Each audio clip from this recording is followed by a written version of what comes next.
Welcome to another day in the life of TLE. I am back. I don't remember what I last talked about, so I'll just kind of ramble until I feel like I'm tired of talking and I'll end the video.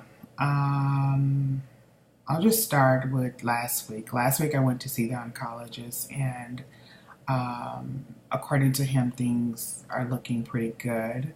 Um, in 6 weeks, I will be going to get scans to find out if I am still cancer free and if I what's going on with the pneumonia from the bleomycin poison. In my heart of hearts, I feel like the bleomycin poison is still a big issue because I'm having some difficulties with breathing and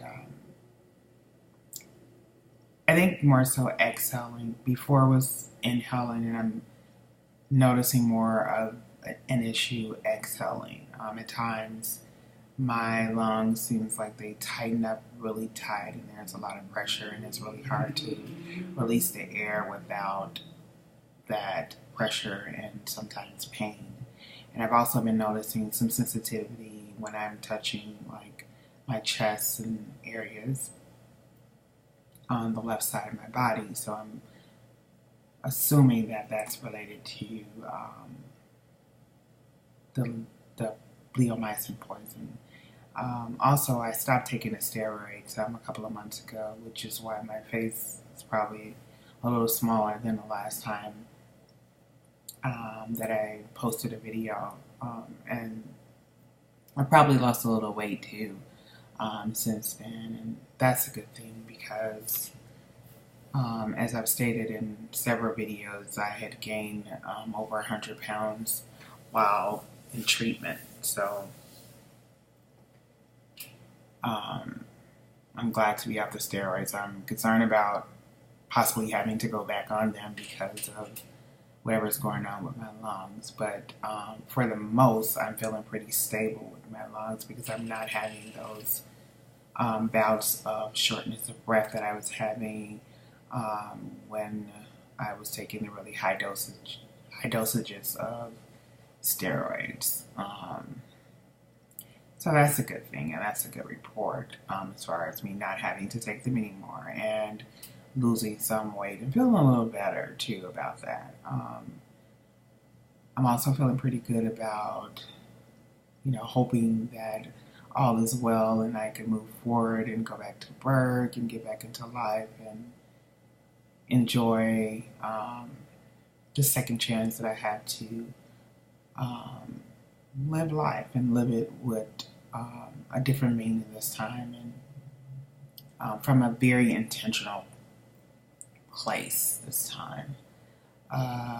And that's that. I do have some concerns about my ability to process and multitask in any job at this point because I do know that I still struggle with some cognitive issues and my memory is not as sharp and all in all my ability to navigate and do a lot of things that I used to do easy before treatment.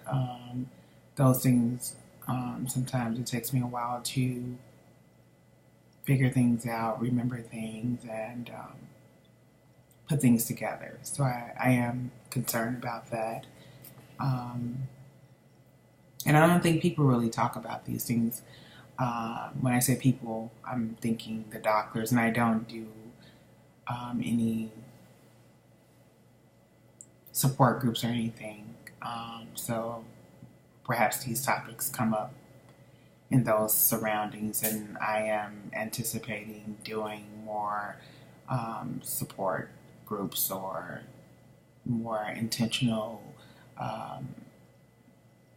therapy or whatever to deal with the now, because the now is just as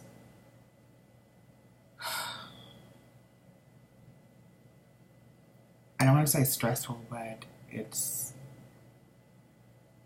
a lot at times because there's a lot of thinking and processing and questions and worries that you have after treatment.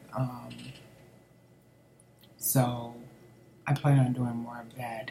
I went to a bone marrow transplant symposium um, this month as well. It was really good. I met some really good people, survivors. They were from ages 18 to 39, and their stories are really touching and also very healing in a lot of ways. It was really interesting because most of the people that were talking had been child cancer survivors. And so the people who were not talking were the older people like myself in my 30s. And there was two other women who looked to be around the same age. And we all kind of had that chill, shock look on our face. And we all had short hair. And it was just really interesting to kind of observe that. And we were more quiet than the other people, and they had a lot to say, and they had a lot of insight and a lot of I'm sure they processed a lot and talked about a lot, and went through a whole bunch of therapy and things of that nature to get to where they are. And that was very therapeutic for me to hear someone kind of talk about all those things that you worry about or that I worry about and that I think about and I never talk about. So that was really good for me. And it was, from what I heard and saw, everything was pretty cool. The other thing that I liked about the symposium was the spirituality session. It was really good, very healing as well. It's really good to hear people talk about those things that are not always talked about. Sometimes they're a little taboo, and sometimes people in religion and God and all that, it's spooky to some people. Some people it's offensive to, and so it was just really good to be in an environment that everyone's beliefs and thoughts were respected, and I think we all, regardless to what our beliefs were or are, we were able to relate. And that was a beautiful experience because I think sometimes we have these barriers and these thoughts and this negative energy towards people because they don't believe or understand what it is that you believe. And it definitely creates barriers and build walls between people. And so I think sometimes if you just let the walls down and embrace the message and embrace the beauty of other people and their experiences, beautiful things happens in those type of environments. So that was really good for me. I filled out some applications for jobs. I haven't heard anything. Part of me, feels like I'm not rushing it per se because there is a part of me that worries about how well I'll be able to perform. And then there's a part of me that is very practical and knows that I have to get back out there. So it's a battle between the two. I'm in the middle, I guess. Some of the major side effects that I am having now is I'm having a lot of pain, like in my joints, knees, my legs at times, and my feet. I'm not really sure what the pain is all about. I've heard a few things. I've heard arthritis, neuropathy, and honestly, I really don't know. And when I mentioned it to my oncologist and to my pulmonologist, they both said that some of the symptoms that I am having could be related to coming off the steroids or toxicity from the chemo, and I really don't know yet. So that has been a major concern of mine because I was really looking forward to doing more exercise and walking, but at times it's painful. And so, in order to really be able to do walking, I have to take some type of medication in order to walk without pain. So I don't take it that often because I just don't want to take any additional medicine to what I already have to take. So on the days where I know that I have to do a lot of walking, I will take it because it's unbearable. But on the days that I just do, my regular walking to and from places and stuff like that, I don't take it because, I just don't want to add any other medicine to my list. And also because I don't like the way that I feel when I'm taking medicine for pain. It also affects my digestive system too when I'm taking it. So I don't really care to take it. What else?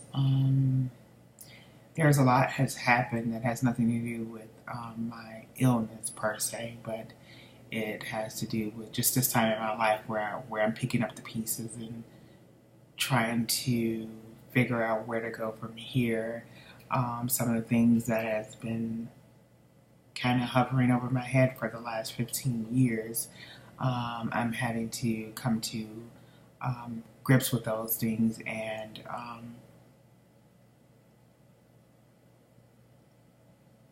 I've been asking for closure, and I wanted closure, and things didn't happen the way that I wanted them to happen, but nevertheless, it has happened. It's here, it's in my face, and so I've had to process a lot, and I've had to make conscious decisions to be okay, and conscious decisions to redefine a lot of things, and that has been both heartbreaking and rewarding because it never feels good to feel like you were denied something, especially when it comes to rights and things of that nature. But that's life. Life doesn't always happen the way that we want it to, So, by the grace of God and just humanity, I choose to let life happen and not try to control the things that I have no control over. And in the midst of all of that, find reasons and ways and to get over things and find purpose in the midst of the mess. Find hope in the midst of the mess. And also to find self-worth, because sometimes life can really challenge your self-worth. And I think with my personal failures, with an illness, and also with things that happened that were far beyond my control, those things can really be a lot on you. And I, at times, have to shovel through those things, and I hate that I have to shovel through so much at once. But again, that's life, and sometimes you don't have any control over those things. You just have to learn how to manage your personal power, and I am certainly learning how to do that. I fail some days. I feel like some days I did okay, or I do okay, and then some days I feel like, what am I doing? So that's that. One of the things that I know for sure is that I have changed quite a bit over the last couple of years. Some of the things that I found hard to do years ago, I find that it is imperative to do now. And one of the things that I've learned, I just realized this a few minutes ago, is that when you change, you cannot go in places or be around people or be around things that remind you of what it is that you have intentionally changed about yourself. And sometimes that can be pretty complex, because when it comes to relationships, how do you successfully just not involve yourself with people, places, and things that you've done for most of your life or for the terms of those relationships. So I had to come to, I guess, a place of honesty in that, and basically confess that some things I didn't know how to do. Like, I don't know how to do it with every single person or every situation. But even still, I know that I have to be very intentional about what I do and how I do it, and what I allow in my space, what I allow in my head, the thoughts, because they become, what I'm thinking is also what I'm conceiving through my actions and through my apprehensions, and um, you know, all those things play a part in everything that I do, whether it's self doubt or confidence. What I'm taking in definitely um, plays a role. So I have to be really intentional about things that does not promote what I want right now, which is peace and um, good health, and yeah. So I'm learning to line things up and be intentional about those things, and not to be apologetic about them as well. I know that sometimes um, people are offended by change, and that's a part of life. It happens. It will happen if it haven't already happened, and it's okay to be okay with that. Um, and I think it's important when I know that I'm trying to promote health, to allow myself to be fragile enough to say that it's not easy, and be strong enough to know that although it's not easy, it's not an intentional attack or an intentional um, injury to someone, but rather it's